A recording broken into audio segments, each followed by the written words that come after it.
Bendito sea nuestro Dios. Hola a todos.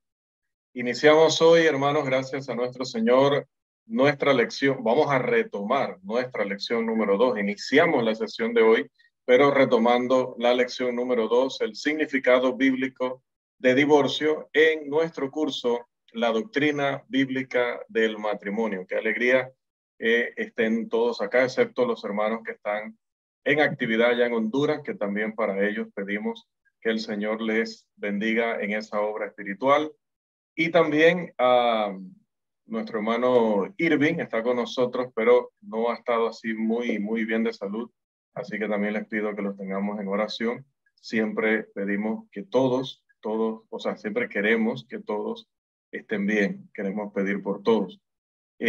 Vamos entonces, hermanos, a retomar el tema que iniciamos la semana pasada, dando gracias a Dios de tener una nueva oportunidad de tocar este tema que, como dijo bien el hermano en la oración, es un tema que definitivamente es de gran utilidad en la labor, porque es lo que veremos constantemente en nuestro ministerio, y por eso nosotros necesitamos estar muy claros. La congregación o las congregaciones están esperando que nosotros seamos personas correctas en nuestra enseñanza y que no cometamos errores en este tipo de temáticas, porque estos errores pueden tener repercusiones, primero eternas, ¿no? Que es lo más grave, pero también graves repercusiones en nuestras congregaciones, donde podemos estar llevando a personas a relaciones para las cuales no están autorizadas, o podríamos estar separando a personas que están en una relación lícita, y de una forma o de otra estaríamos fallándole a Dios. Por lo tanto, hemos iniciado nuestro curso tal cual lo habíamos prometido, definiendo apropiadamente los términos. Ya definimos matrimonio. Ahora estamos en la definición bíblica de divorcio.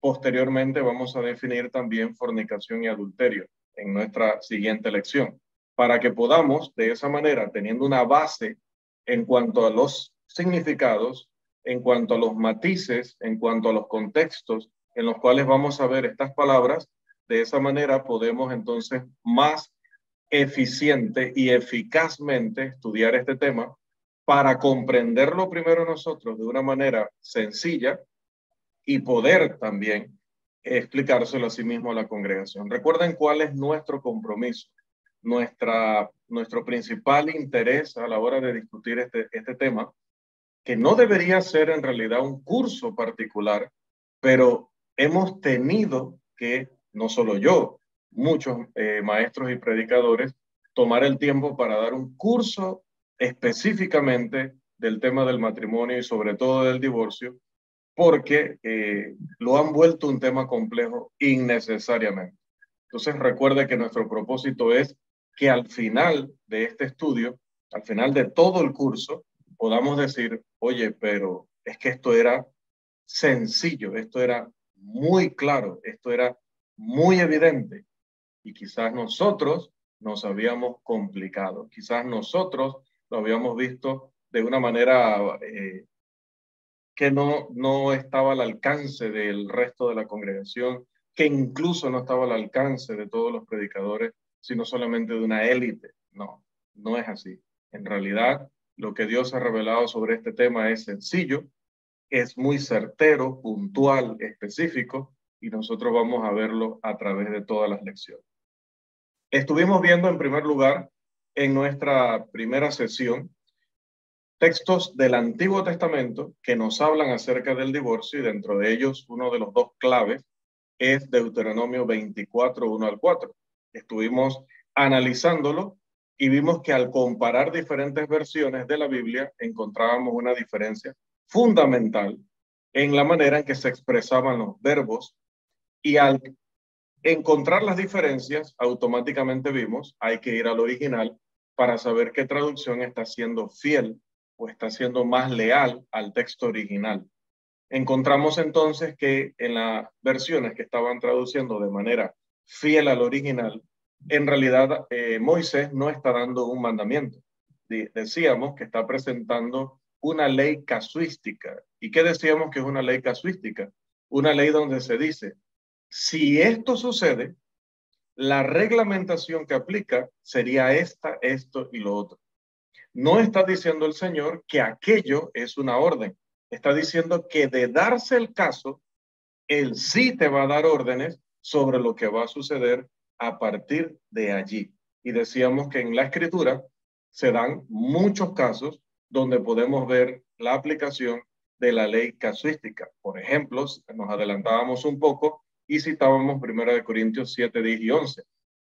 Dios no está ordenando que los matrimonios se separen, pero Dios está considerando que se pueden separar, que lo hacen, y que si lo llegan a hacer aún en contra de la voluntad de Dios, si lo llegan a hacer violando el principio, violando el propósito de esa unión, pues que no, todavía no se involucren en más situaciones que entonces sí les van a llevar a perder su comunión con Dios, como en este caso sería lo de divorciarse sin tener la causal bíblica o lo de considerar que se pueden volver a casar sin haberse divorciado por la causal bíblica. Entonces, no está diciendo Dios, sepárense, no está diciendo eso, está diciendo no se separen, pero si se separan, aplica esto y esto. Lo mismo acá, en Deuteronomio 24, no está diciendo que si tú ves alguna cosa indecente en la mujer, déjala. O sea, hablando del tiempo de los judíos, no les estaba diciendo eso. Les estaba diciendo, si ustedes, por un motivo así, llegan a querer despedir a sus mujeres, pues tienen que darles carta de divorcio, porque esa individua o esa persona, yo creo que individuo no existe, esta persona que ustedes quieren desamparar, no voy a permitir que la desamparen. Ya han cometido algo que va en contra del principio, en contra del propósito de la unión, no voy a permitir que a partir de allí pasen otras cosas. Entonces, si toman esa decisión, le van a dar carta de divorcio y si dándole carta de divorcio, ella va y se casa con otro varón, no será llamada adúltera. Y sepan que eso sí, voy a reglamentar, que si eso sucede, si ustedes la repudian por una causa como esa y le dan carta de divorcio y ella va, mire que está dando, si sucede lo otro, si sucede, no lo está ordenando, está hablando de lo que puede ir sucediendo, lo que general y naturalmente sucedería, sobre todo allá en un tiempo en el que la mujer no se valía por sí misma y no la consideraban. Entonces dice, si la despides, la repudias, le das carta de divorcio, va y se une a otro varón, en primer lugar no será llamada adúltera. En segundo lugar, si aquel varón luego, basándose en algo similar a lo tuyo o en alguna otra razón, hiciera lo mismo y la despide, pues sepa que el primer marido no la puede recibir de nuevo. Entonces, está reglamentando lo que va a suceder si el hombre y la mujer empiezan a tomar decisiones y a realizar acciones que Dios no está ordenando, pero que está totalmente consciente de que suceden o que lo más seguro es que van a suceder. Bien, hemos ya pasado por allí. Vamos entonces a un segundo pasaje clave que nos va a ayudar a nosotros a entender también lo que Dios enseñó acerca del divorcio en el Antiguo Testamento, como decíamos en la sesión pasada, para tener una base, para tener un fundamento, y así cuando lleguemos al Nuevo Testamento todavía comprendamos mejor la enseñanza de Jesús, aunque hoy vamos también a mostrar vamos a combinar lo que dice el Antiguo Testamento con algunas de las cosas que Jesús dice en el Nuevo. Recordando también, amados, que no le tengo temor a las preguntas que puedan hacer, no les tengo temor a las confusiones que pueda haber o a los casos complejos, entre comillas, que se puedan presentar. Sin embargo, he dicho que el curso se ocupará de todos estos pasajes de manera particular en las sucesivas lecciones.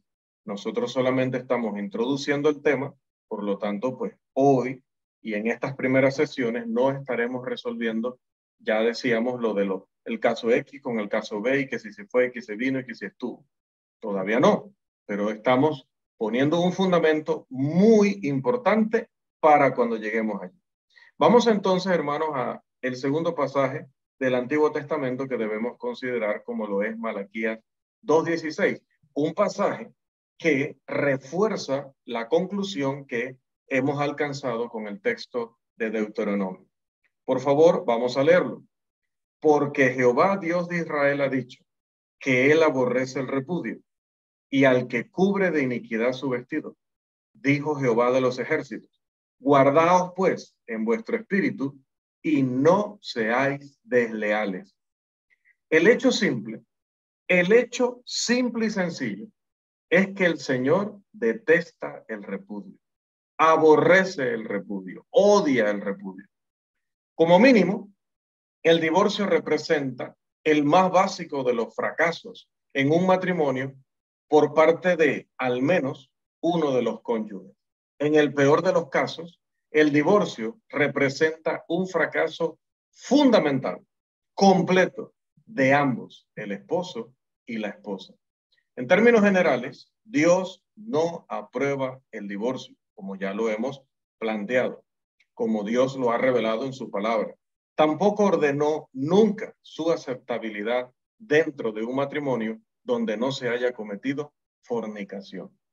Dentro del contexto inmediato de Malaquías 2:16, se halla otro factor que es de gran importancia para obtener una imagen real del divorcio. Malaquías 2:14 trae a colación el pacto como parte de la relación matrimonial. Y esto es sumamente relevante. Este hecho, unido a la enseñanza de Proverbios 2:17, muestra que el matrimonio implica una relación de pacto entre Dios, el esposo y la esposa. Es un triángulo este pacto. No es solamente entre dos personas, sino que incluye a Dios. Y por eso nos ayudará esa información a responder muchas de las cosas que vamos a ver o consultar después. Leamos Malaquías 2:14. ¿Alguien desea colaborar con la lectura y puede hacerlo? Mano Joel. Dice, más diréis, ¿por qué? ¿Por qué Jehová has testiguado entre ti y la mujer de tu juventud, contra la cual has sido desleal, siendo ella tu compañera y la mujer de tu pacto? También Proverbios, por favor. La cual abandonando al compañero de su juventud, se olvida del pacto de su Dios. Gracias, hermano. La cual abandona al compañero de su juventud y se olvida del pacto de su Dios. Y arriba dice: Jehová ha atestiguado entre ti y la mujer de tu juventud, la mujer de tu pacto. Y menciona en Proverbios con quién es ese pacto que tienen ellos. No es solamente entre ellos, es un pacto con Dios. Dado que el matrimonio es una relación de pacto que implica a tres partes, el divorcio debe tratar con cada parte antes de que se pueda pretender encontrar algún nivel de aprobación divina para él. El divorcio no es solo algo entre un esposo y una esposa, así como el verdadero matrimonio no es solo entre sus participantes humanos. Ahora que el tema del divorcio ha sido considerado con referencia a dos pasajes claves, donde se discute la práctica explícitamente, ahora debemos realizar un examen de las enseñanzas fundamentales implicadas allí. Si bien los dos primeros capítulos de Génesis no mencionan explícitamente el divorcio, Jesús demostró que estos pasajes enseñan o aportan muy significativamente a la comprensión del tema del divorcio. Jesús hizo saber que aunque bajo Moisés fue permitido, esa no era la intención de Dios desde el principio. Y vamos a escuchar las palabras o vamos a leer las palabras de Jesús. Nuevamente les pido su colaboración con la lectura. En primer lugar, Mateo 19, 4 y 5, y allí mismo, Mateo 19, 7 y 8. Hermano Rafael. Amén. Él respondiendo les dijo: ¿no habéis leído que él los hizo al principio, varón y hembra los hizo? Y dijo: por esto el hombre dejará a padre y madre y se unirá a su mujer, y los dos serán una sola carne. El siguiente también, por favor. Le dijeron: ¿por qué pues mandó Moisés dar carta de divorcio y repudiarla? Él les dijo, por la dureza de vuestro corazón, Moisés os permitió repudiar a vuestras mujeres, mas al principio no fue así. Gracias, hermano Rafael. 2 veces dice Jesús que la referencia es el principio. Primero dice, el que los hizo al principio, ¿sí? Y en el segundo texto dice, más al principio no fue así. Entonces, la pregunta es, ¿cómo eran las cosas desde el principio? Primero, en el principio, Dios hizo al hombre, es decir, a la humanidad, como varón y hembra. Génesis 1:27. El hecho de que la humanidad fuera creada así se expone a través de todo el capítulo 2 del libro de Génesis. Este método de Dios, crearlos, varón y hembra, exigía cierta condición que debía existir entre el varón y la hembra, que lo expresa Génesis 2:24. Este texto dice, por tanto dejará el hombre a su padre y a su madre, y se unirá a su mujer, y serán una sola carne. Dios hizo, y prestemos por favor mucha atención aquí. Dios hizo, a ver, hay un mensaje. Bien, excelente, excelente, Rafael. Vamos a ubicarnos acá, disculpe. Ahí estamos. Es correcto, muchas gracias. Ok, esto es muy importante. Dios hizo 2 a partir de 1, ¿sí? Recuerden que Dios toma de la costilla de Adán y a partir de allí crea a la mujer. Así que llega a haber 2 a partir de 1. Y luego declaró en este pasaje de Génesis 2:24 que su intención era, qué hermoso, ¿verdad? Que los 2 volvieran a estar juntos como uno en lo que la Biblia más tarde llamaría matrimonio. Qué hermoso.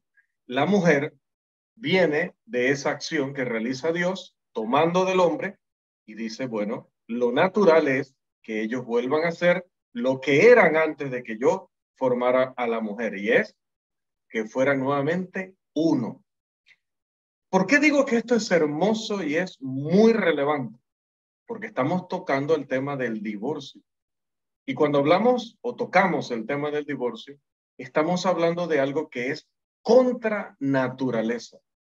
Así como el hombre no debería casarse con el hombre, así como la mujer no debería casarse con la mujer, no debería haber o no debería existir el divorcio en un matrimonio aprobado por Dios. No debería existir, porque son uno, siempre fueron uno, siempre fueron uno.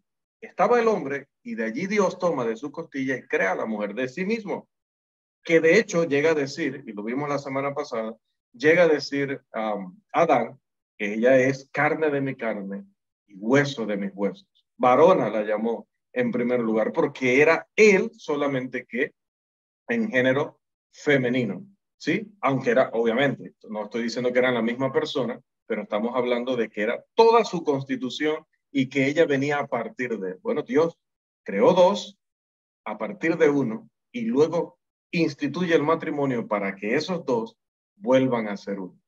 Pero para entender plenamente las implicaciones de los versículos que Génesis citó, que Jesús citó, perdón, de Génesis en Mateo 19, uno debe considerar los comentarios de Jesús acerca del divorcio que se encuentran en el Sermón de la Montaña en primer lugar.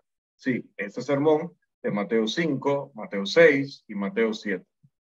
Si bien Jesús no citó Génesis en Mateo 5, 31 y 32, como sí lo hizo en Mateo 19, 4 al 5, que lo leímos, sin embargo, el contexto de los comentarios en el Sermón de la Montaña sí se remite al Antiguo Testamento en general y a Génesis capítulo 1 y capítulo 2 en particular o en especial. Esto se aclara estudiando cuidadosamente un pasaje clave del Sermón de la Montaña, como es Mateo, capítulo 5, los versículos 17 al 20. Por favor, ya que están muy solícitos en la lectura, les concedo Mateo 5, 17 al 20 lo tenemos en pantalla. A ver, por favor. Dice, no penséis que he venido para abrogar la ley o los profetas. No he venido para abrogar, sino para cumplir. porque de cierto os digo que hasta que pase el cielo y la tierra, ni una jota ni una tilde pasará de la ley, hasta que todo se haya cumplido. De manera que cualquiera que quebrante uno de estos mandamientos muy pequeños y así enseña a los hombres muy pequeño, será llamado en el reino de los cielos. Mas cualquiera que los haga y lo enseñe, este será llamado grande en el reino de los cielos. Porque os digo que si vuestra justicia no fuere mayor que la de los escribas y fariseos, no entraréis en el reino de los cielos. Gracias, hermano Joel. En esta cita, Jesús le dice explícitamente a su audiencia lo que él está haciendo y lo que no está haciendo, con referencia a la ley y a los profetas. Primero, él no quería destruir la ley y los profetas. Su intención era cumplirlos. Segundo, también dejó claro que incluso una parte de una letra de la ley o los profetas no podía cambiarse legalmente hasta que todo se cumpliera. Tercero, cualquiera que enseñara como contra uno de los mandamientos, aunque fuera el más pequeño, entre comillas, ¿no? Es una forma de decirlo, incluso el más pequeño, esa persona sería considerado como pequeño también en el reino de los cielos. Aquí, obviamente, la palabra reino se usa con respecto a Dios gobernando en esa teocracia sobre su pueblo, el pueblo de Israel, a través de la ley y los profetas. Esto lo podemos determinar estudiando el contexto, que obviamente no está dentro del alcance de nuestra lección, pero es importante que ahí sepamos que el reino está dentro de un contexto de la teocracia, es decir, el poder o el gobierno de Dios sobre Israel a través de la ley y los profetas.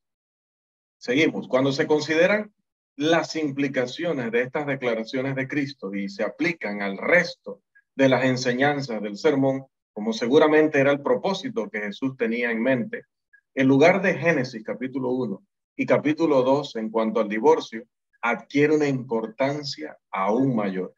Jesús no está haciendo un contraste entre él y Moisés en el Sermón de la Montaña.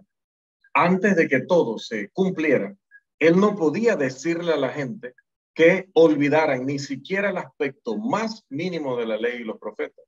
Él no podía anular la ley de Moisés por un lado y por otro lado ser alguien que viviera perfectamente bajo la ley de Moisés, y tenía que hacerlo.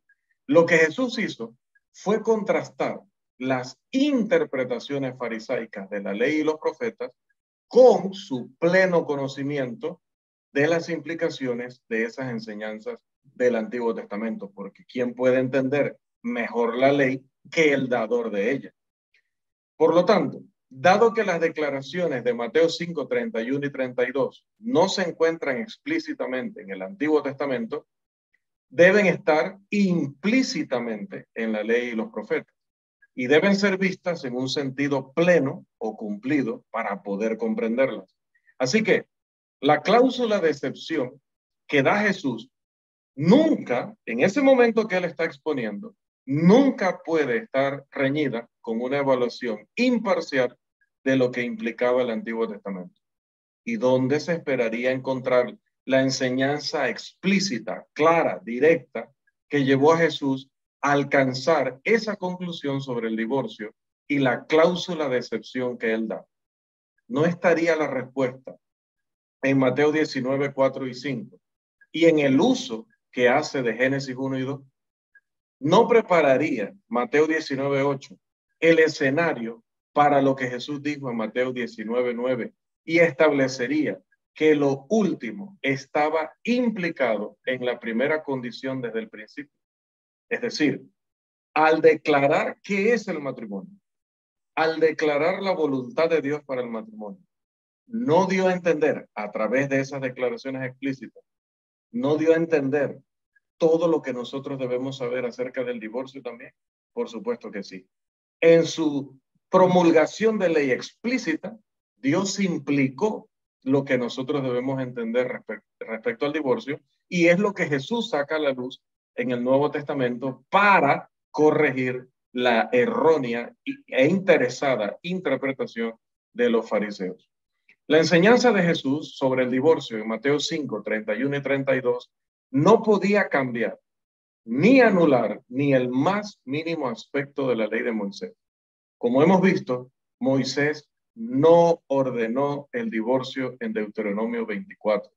Él simplemente habló de su existencia, de las consecuencias que puede traer y reglamentó entonces sobre ello. Pero Moisés se basó en algún material más antiguo que Israel y que la teocracia que se inauguró a través de las leyes dadas desde el Sinaí hasta las llanuras de Moab. Ese antiguo registro que utilizó Moisés es el material de donde Jesús extrajo tanto el Sermón de la Montaña como su respuesta a la pregunta de los fariseos en Mateo capítulo 19.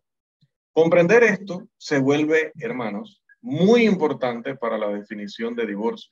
Lo único que puede permitir la ruptura de un pacto matrimonial de una manera que sea aceptable para Dios sería si el mismo corazón de la relación, es decir, el hecho de que ambos son una sola carne, fuera prostituido por una de las partes fuera del vínculo matrimonial.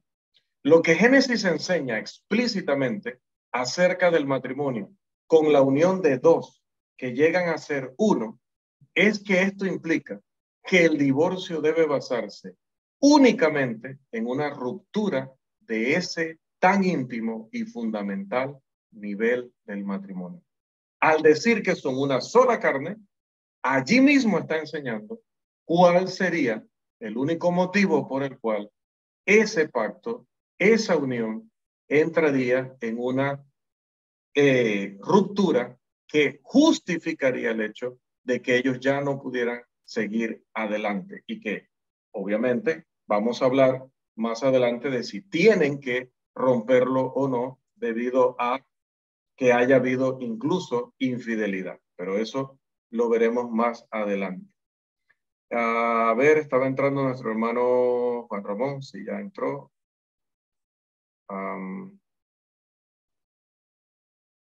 Damos la bienvenida a nuestro hermano Juan Ramón. Decíamos, estamos hablando acerca de cómo Jesús llega a la conclusión en Mateo 5 y en Mateo 19 de que se puede dar una excepción para que el hombre se divorcie con la aprobación de Dios. Tiene que haber algo que se dio desde el principio, de lo cual Jesús pudo concluir eso. Cuando vamos a Deuteronomio 24 vemos que Moisés no ordenó el divorcio. Más bien, el divorcio llegó a existir en una realidad, por lo tanto, lo que hace Moisés es reglamentar sobre las consecuencias de las decisiones que tomarían uno y el otro. Pero Moisés tuvo que haberse basado en un material más antiguo que la ley dada en Sinaí para poder establecer dichas reglamentaciones, como Jesús debió basarse en un material también común con Moisés para llegar a las conclusiones que llegó. Entonces decíamos, lo que Génesis capítulo 1 y capítulo 2 enseña explícitamente, sobre todo el 2:24, acerca del matrimonio, con esto de la unión de dos, llegando a ser uno solo, es que esto implica que el divorcio debe basarse únicamente en una ruptura de este tan íntimo y fundamental nivel del matrimonio.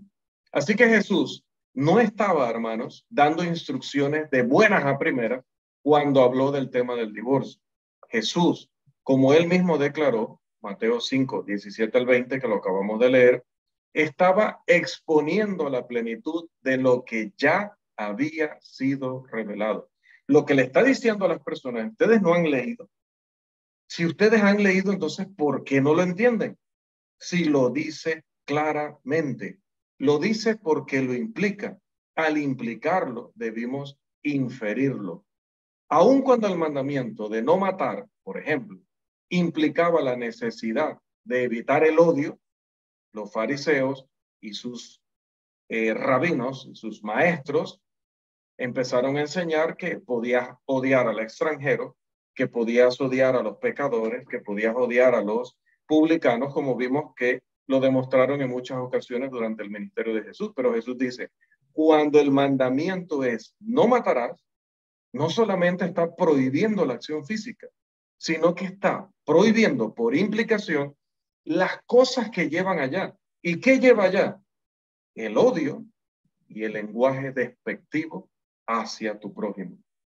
Cuando habló del adulterio, lo mismo. Cuando él dijo no adulterarás, no se estaba basando o no estaba prohibiendo solamente el acto mismo rampante de acostarte con la mujer de otro o acostarte con una soltera siendo tú el esposo de otro, o con una esposa siendo tú también esposo de otra, sino que está prohibiendo, y debiste haber inferido, lo que Dios había implicado de cualquier cosa que te lleve allá tiene que estar prohibida también. Entonces Jesús dice, el que también en su mente la desea, la mira para codiciarla, también adulterado con ella en su corazón. Entonces lo que Jesús está haciendo es, ustedes no han leído bien. Jesús fue el primero en decirle a ciertos estudiantes de la Biblia, no puedes tomar la Biblia y estudiarla como quien cruza un potrero, como quien cruza un lote baldío, como quien cruza el campo de lado a lado, ¿sí? Donde no hay camino. No, porque la Biblia sí tiene su organización, porque la Biblia sí tiene propósito, porque la Biblia sí tiene partes que tienes que analizar de manera sistemática para entenderla adecuadamente. De la misma manera, con lo que Dios enseña sobre el matrimonio, implicaba que el permiso de Moisés para el divorcio no era y no podía ser una orden para divorciarse por causa de alguna cosa indecente. La verdad completa de la revelación de Dios solo podía autorizar el divorcio a quien hubiera traicionado, repetimos, el nivel más fundamental, más básico del matrimonio, que era ser una sola carne. Además, la insistencia de Jesús de ir al principio para establecer la última palabra o la palabra final en cuanto al divorcio muestra que algunos aspectos de la ley de Moisés no eran asuntos de aprobación divina, sino meramente de tolerancia o permiso. Su referencia al antecedente material de la ley del Sinaí en la cuestión del divorcio, es decir, irse al principio, demuestra claramente que lo que Dios no había tratado bajo la legislación dada a los judíos para su nación, Cristo lo traía de vuelta por lo que se había dicho, no allí durante la ley de Moisés, no durante el tiempo que estuvieron en Egipto, sino mucho más allá, al principio. Este estándar se convirtió en el estándar en el que se hizo énfasis después de la cruz, como podemos leer en 1 Corintios capítulo 7, versículos 10 y 11, que veremos más adelante. Ni Jesús, ni hombre alguno tienen la libertad de cambiar lo que ya era inherente al matrimonio y por consiguiente también al divorcio. Jesús vino a cumplir o a llenar por completo, como diría la traducción literal.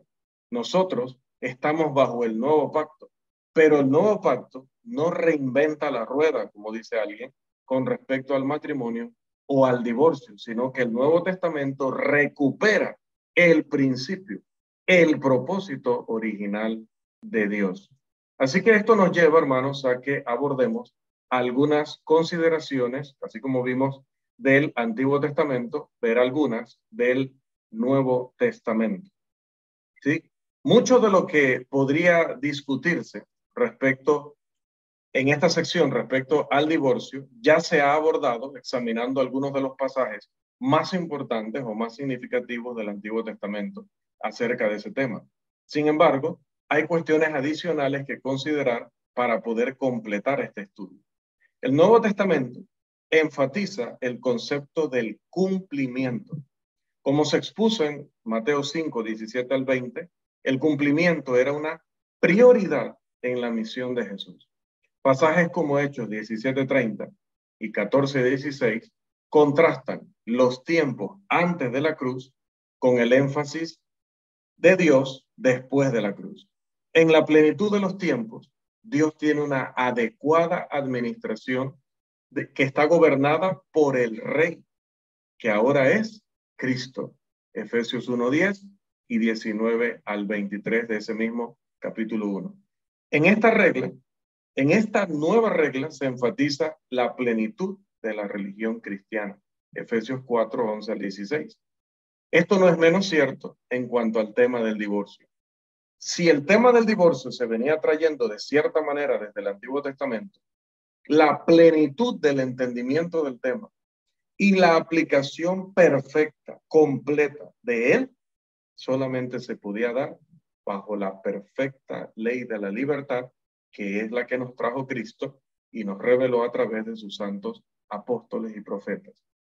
Entonces vamos a considerar en el Nuevo Testamento, para poder comprender mejor el tema, las palabras clave, porque hay varias, pero vamos a tomar hoy las palabras clave que se utilizan frecuentemente para referirse a la acción del divorcio. La palabra griega clave en la discusión del Nuevo Testamento respecto al divorcio principalmente es la palabra apolúo, que la encontramos en Mateo capítulo 5, los versículos 31 y 32. Esta palabra apolúo significa soltar, dejar libre, liberar a cambio de pago de rescate, dar permiso para retirarse, absolver. Estamos hablando de su definición en términos generales. En el Nuevo Testamento y en el contexto que nos interesa se suele traducir como repudiar o divorciar. Tenemos otro término. El otro término es afiemi. Se pronuncia como poniendo el acento en la primera I. Afiemi. Afiemi significa cancelar, perdonar, remitir pecados o deudas, permitir, tolerar, dejar, abandonar, despedir. Con el sentido de separación matrimonial o divorcio, emplean esta palabra Eurípides y Heródoto, hablando de lo que es la lectura clásica griega. Incluso se llegó a utilizar también para expresar el concepto de desheredar un hijo, como en el caso de Aristóteles. En nuestra literatura, que es la literatura cristiana, se utiliza en el sentido de abandonar en 1 Corintios capítulo 7. Así que miren el texto de Mateo que citábamos, Mateo 5, 31 y 32, que utiliza el término apolúo. Dice este texto: también fue dicho, cualquiera que repudie a su mujer, dele carta de divorcio. Pero yo os digo que el que repudia a su mujer, a no ser por causa de fornicación, hace que ella adultere, y el que se casa con la repudiada comete adulterio. Abajo tenemos el texto griego del Nuevo Testamento en este pasaje y resaltados los términos de donde viene que proceden de la raíz apolúo, ¿sí? Para mostrar que este texto es clave en el tratamiento del tema del divorcio que utiliza este término. Decíamos que otra palabra que frecuentemente entra en la discusión es afiemi, y esta palabra la encontramos en 1 Corintios 7, 11 al 13. Este pasaje dice: y si se separa, quédese sin casar, o reconcíliese con su marido, y que el marido no abandone a su mujer. Y a los demás yo digo, no el Señor, si algún hermano tiene mujer que no sea creyente, y ella consiente en vivir con él, no la abandone. Y si una mujer tiene marido que no sea creyente y él consiente en vivir con ella, no lo abandone. Y tenemos nuevamente abajo el texto griego del Nuevo Testamento con los términos clave afiemi. El debate aquí, en el caso de la palabra afiemi, es si la palabra significa repudiar o abandonar. Bueno, de unas 266 ocasiones donde se encuentra la palabra, en solo 4 de estas, en las encontramos varias veces en 1 Corintios 7, 11 al 13, podría significar razonablemente repudiar. Pero en cada uno de estos casos, Mateo 13, 36, Mateo 27, 50, Marcos 4, 36, Marcos 15, 37, afiemi podría muy fácilmente tener el sentido del significado abandonar. La evidencia es tan fuerte a favor de abandonar que 1 Corintios 7, 11 al 13 debe verse como una separación y no como un divorcio. Sin embargo, esta conclusión demuestra la gravedad del divorcio, porque si la separación recibe una desaprobación tan fuerte, seguramente el divorcio debe evitarse aún más por tratarse de un mal muchísimo mayor. Una cosa que complica mucho las discusiones sobre el tema del divorcio es que a veces se le da una palabra cierta denotación en un texto particular y ese significado luego se usa en todas las demás apariciones de la palabra en el resto de la Biblia. Generalmente no se tiene en cuenta otros significados que podrían encajar mejor en esos contextos con esa misma palabra. La palabra matrimonio o las palabras matrimonio y divorcio y sus diversas formas en las traducciones a nuestro idioma son un perfecto ejemplo de esto que digo. La evidencia considerada hasta ahora ha demostrado que el matrimonio tiene un cierto significado cuando la palabra se refiere a la aprobación de Dios de una relación. Por lo tanto, cuando una relación llamada matrimonio es simplemente el reconocimiento de un acuerdo legal entre dos personas, incluso del mismo sexo, pero que obviamente no es un acuerdo que haya sido aprobado por Dios, este recibirá, o sea, el término matrimonio recibiría un significado diferente. La misma palabra, significado diferente. El significado de la palabra matrimonio en esos casos sería diferente en cuanto al sentido fundamental de la misma palabra aplicada a un pacto entre dos personas elegibles que cuentan con la aprobación de Dios. Lo mismo se aplicaría a la palabra divorcio. Un divorcio aprobado por Dios tendría un significado esencialmente diferente de un divorcio que Dios no aprueba. Por lo tanto, simplemente señalar a la palabra divorcio y luego asumir que su denotación o su significado es el mismo en todas las partes de la Biblia donde aparece, es ignorar los hechos y en efecto reducir la discusión racional al nivel de sutilezas y lógicas que han llevado a inventar doctrinas y han llevado a decir cosas que Dios nunca pretendió. Necesariamente la evidencia demuestra que algunos divorcios, así como algunos matrimonios también, no son aprobados por Dios, como también están aquellos que sí tienen su aprobación. El hecho de que se use la misma palabra para describir ambos no quiere decir que la palabra signifique exactamente la misma cosa en ambos casos. Una breve mirada a cualquier diccionario confirmará que las palabras, todas las palabras que usamos, tienen diferentes denotaciones según el lugar, según el uso, según el tono, según la manera, etcétera, como ya lo hemos visto en nuestro curso de hermenéutica. Ahora, ¿qué podemos decir acerca de cuando se involucra el Estado? ¿Qué podemos ver allí en cuanto al Estado, la Biblia y el tema del divorcio? Bueno, es necesario tomar en cuenta esta última consideración cuando tratamos definitivamente el tema del divorcio.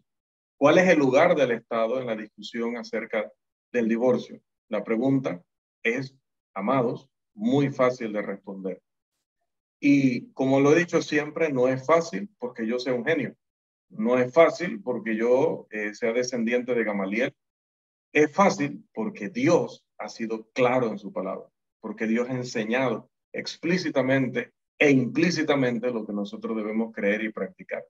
Incluso, aunque frecuentemente la respuesta confunde la comprensión de la gente respecto al divorcio, porque quieren ver en la Biblia, quieren ver en la palabra lo que les gustaría que Dios hubiera dicho. En todo caso, Dios ha sido claro y nosotros hemos fallado en entenderlo. En resumen, el Estado no tiene más autoridad que aquella que Dios le ha dado. Sabemos por Romanos 13:4, Marcos 12:17, Juan 18:11, que están subordinados a la autoridad de Dios. La máxima autoridad siempre va a estar en el Creador, en el Ser Supremo. Y hoy esa autoridad reside específicamente en el cetro de Cristo. Mateo 28:18. Toda autoridad me ha sido dada en el cielo y en la tierra, dijo el Señor. Por lo tanto, el Estado no define la verdad sobre el divorcio o sobre el matrimonio. Ambos, matrimonio y divorcio, reciben sus significados verdaderamente autorizados solamente de Dios. Las definiciones de Dios y las del Estado no siempre concuerdan.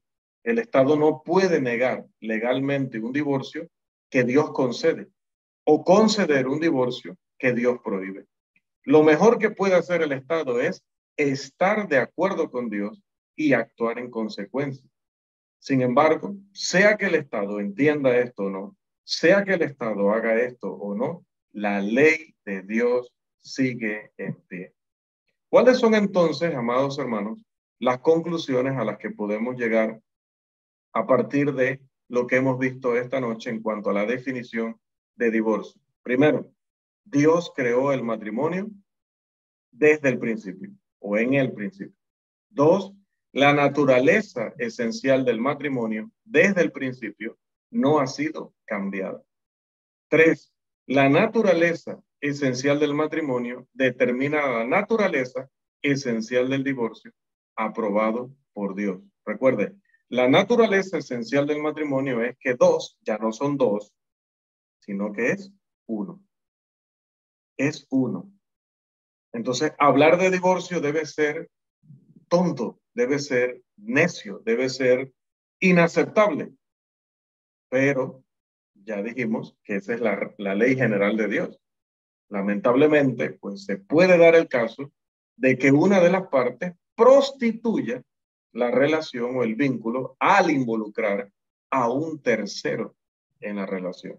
Al hacerlo, ya entonces no son uno, porque él ha puesto esa parte que solo le correspondía a su cónyuge en manos de otro. Entonces, allí es donde entendemos que la naturaleza esencial del matrimonio, que ya solamente son uno y no dos, determina la naturaleza esencial del divorcio aprobado por Dios. Es decir, que al decir que los dos son uno, involucra que no puede haber divorcio, a menos que se rompa ese vínculo fundamental de ser una sola carne. Dios no dijo divorcio explícitamente en ese texto, pero lo implicó. 4. En última instancia, se aprueba el divorcio si es debido a fornicación y está desaprobado si es por cualquier otra razón, porque ninguna otra razón atenta contra la naturaleza esencial del matrimonio. 5. El uso de la palabra divorcio no significa que se apruebe un divorcio en particular. Se usa la palabra divorcio, pero porque es que se lleva a cabo una acción que le pusieron ese nombre, pero no significa que Dios lo ha aprobado como divorcio, aunque el hombre le llame así. 6. Dios y no el Estado determina qué matrimonios y qué divorcios están autorizados. 7. Dios odia el divorcio. 8. Por tanto, Dios prefiere la reconciliación al divorcio si la reconciliación es posible. Algo en lo que tienen que trabajar los ministros. Los ministros no están para decirle a aquel que ha sufrido la infidelidad de su cónyuge, divórciese. Tampoco los ministros están para decirle al que ha sufrido tal situación, reconcíliese. Esa es una decisión que debe tomar la pareja con la mejor asesoría y la mejor consejería posible de parte del ministro, poniendo todas las cartas sobre la mesa, evaluando justamente y plenamente la situación, porque no es la misma situación en todas las parejas, no todas las infidelidades se dan en las mismas circunstancias. Hermanos, allá hay un mundo en el que, obvio, yo no voy a entrar hoy porque no es mi tema, pero la reconciliación, cuando voy de nuevo, la reconciliación cuando es posible, se tiene que realizar, porque Dios detesta el divorcio. Incluso cuando hay causal, Dios no quisiera que se tuviera que llegar allí. Sin embargo, Él mismo ha dado la provisión.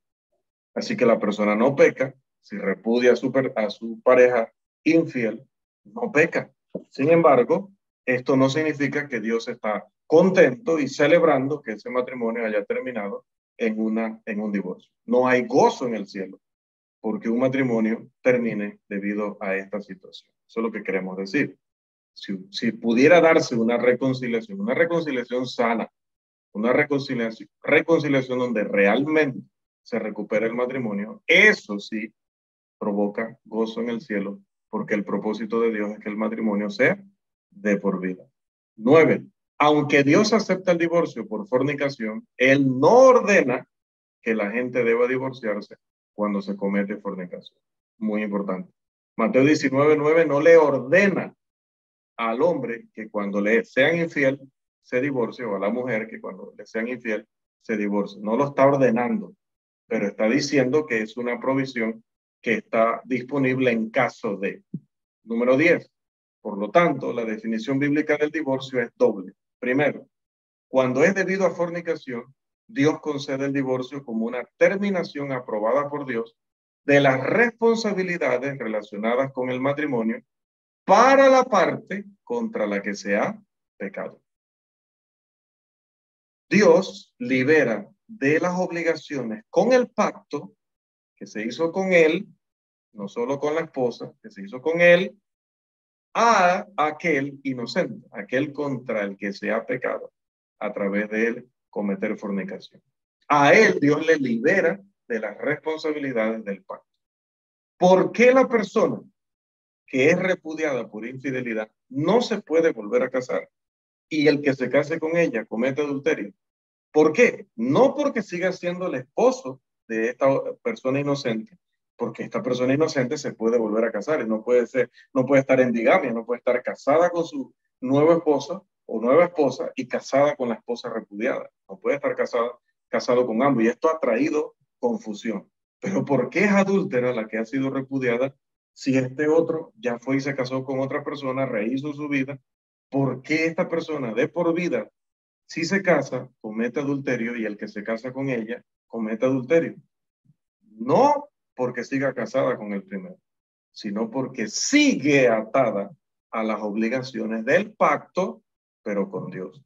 Por eso es que sigue viviendo las consecuencias de esa situación de por vida, cuando, habiendo en un hogar, uno de los dos comete fornicación. 2. Cuando es por cualquier motivo que no sea la fornicación, el divorcio es una innovación humana que carece de la aprobación de Dios, y por ende no hay rescisión de las obligaciones del pacto para ninguna de las dos partes involucradas. Amados, hasta aquí nuestra lección número 2, el significado bíblico de divorcio.